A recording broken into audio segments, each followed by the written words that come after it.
ప్రతి ఉదయం దేవుని వాగ్దానం అనే కార్యక్రమానికి ప్రేమతో మిమ్మల్ని ఆహ్వానిస్తుంటున్నారు. ఈ ఉదయకాల సమయంలో దేవుడు మన కొరకు ఏర్పాటు చేసినటువంటి వాక్య భాగము 106వ కీర్తన 5వ వచనం చివరి భాగాన్ని ధ్యానించుకుందాం. 106వ కీర్తన 5వ వచనం చివరి భాగాన్ని ధ్యానించుకుందాం.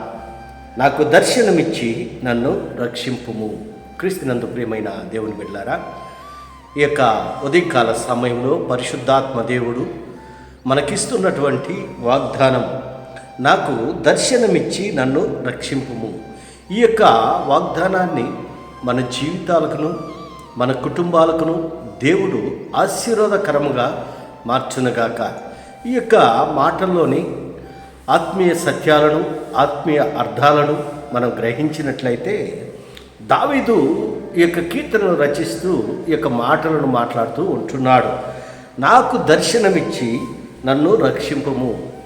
నన్ను రక్షింపుము అనేది చాలా ప్రాముఖ్యమైనటువంటి మాటగా మనం ఇక్కడ చూస్తూ ఉంటున్నాం.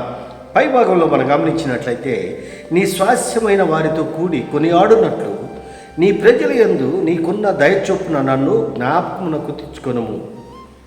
దావీదు దేవుని సన్నిధిలో ప్రార్థన చేస్తూ ఉంటున్నాడు.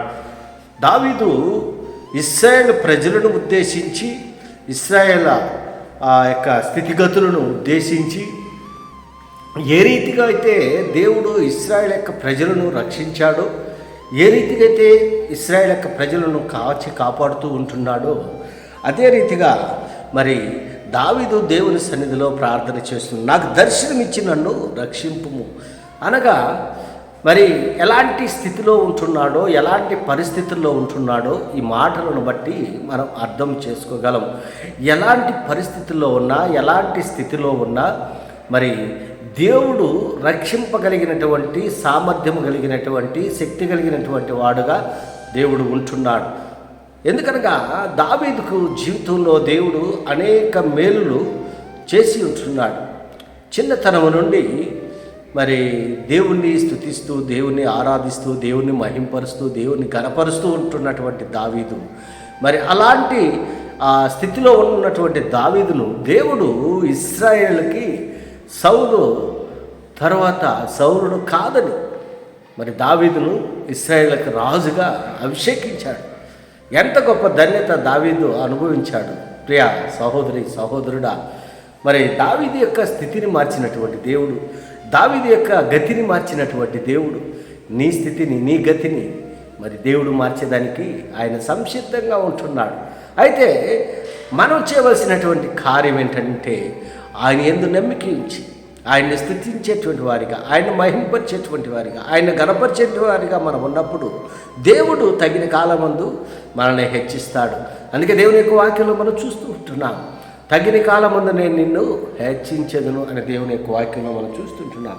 ఇంకా మనం గమనించినట్లయితే మొదటి వచనంలో, యెహోవాను స్తుతించుడి, యెహోవా దయాళుడు, ఆయనకు కృతజ్ఞతాస్తుతులు చెల్లించుడి, ఆయన కృప నిత్యమును, యెహోవా పరాక్రమ కార్యములను ఎవడు వర్ణింపగలడు, ఆయన కీర్తి అంతటిని ఎవడు ప్రకటింపగలడు. దేవుని యొక్క కార్యాలు, దేవుని యొక్క పనులను మరి వాటిని వివరించుటకు మనుషులకు శక్తి చాలదు. ఎందుకనగా ఆయన ఆశ్చర్య కార్యాలను జరిగించేటువంటి దేవుడు, అద్భుతాలను జరిగించేటువంటి దేవుడు. ఆశ్చర్య కార్యాలను జీవితంలో, నీ కుటుంబంలో మరి చూడాలని నువ్వు ఇష్టపడుతూ ఉంటున్నావా? అద్భుతాలను నీ కుటుంబంలో చూడాలని నువ్వు ఇష్టపడుతూ ఉంటున్నావా? ఆశపడుతూ ఉంటున్నావా? అయితే ఆయన జరిగించేటువంటి కార్యాలను మనం వివరించుటకు మనకు శక్తి చాలదు. దావీదు జీవితంలో కూడా దేవుడు చేసినటువంటి అనేక ఆశ్చర్యమైన కార్యాలు, అద్భుతాలు వివరించేదానికి నాకు శక్తి చాలదు అని దేవుని సన్నిధిలో తగ్గింపు కలిగినటువంటి జీవితము కలిగి దావీదు ఉంటున్నాడు. మరి దర్శన రీతిగా మాట్లాడేటువంటి దేవుడు, ముఖాముఖిగా మాట్లాడేటువంటి దేవుడు ఆయన. మరి దావీదు దేవుని సన్నిధిలో ప్రార్థన చేస్తూ ఉంటున్నాడు, దర్శనమిచ్చి నన్ను రక్షింపుమయ్యా. దావీదు ఎలాంటి పరిస్థితుల్లో ఉంటున్నాడో ఈ మాటలను బట్టి మనం అర్థం చేస్తాం. కష్టమైనటువంటి సమయంలో, మరి నిస్సహాయ స్థితిలో, ఒక విపత్కర పరిస్థితుల్లో ఉన్నప్పుడు దేవుని సన్నిధిలో దేవుని పైన ఆధారపడ్డాడు. మనకు కష్టాలు వచ్చినప్పుడు, మనకు బాధలు వచ్చినప్పుడు మనం ఎవరిపైన ఆధారపడుతుంటున్నాం? దేవుని జ్ఞాపకం చేసుకుంటున్నామా? దేవుని పైన ఆధారపడుతూ ఉంటున్నామా? ఒకవేళ అలాంటి స్థితిలో లేకుండా ఉన్నట్లయితే ఈ క్షణమే ఒక తీర్మానం చేసుకొని దేవుని పైన ఆధారపడుతూ దేవుని సన్నిధిలో ప్రార్థించేటువంటి వారిగా నీవు నేను ఉండాలని ఈ కొద్ది మాటల ద్వారా నేను హెచ్చరిక చేస్తున్నా. దేవుడి యొక్క మాటలను మీకును మీ కుటుంబాలను ఆశీర్వాదకరంగా మార్చును గాక. ఆమేన్.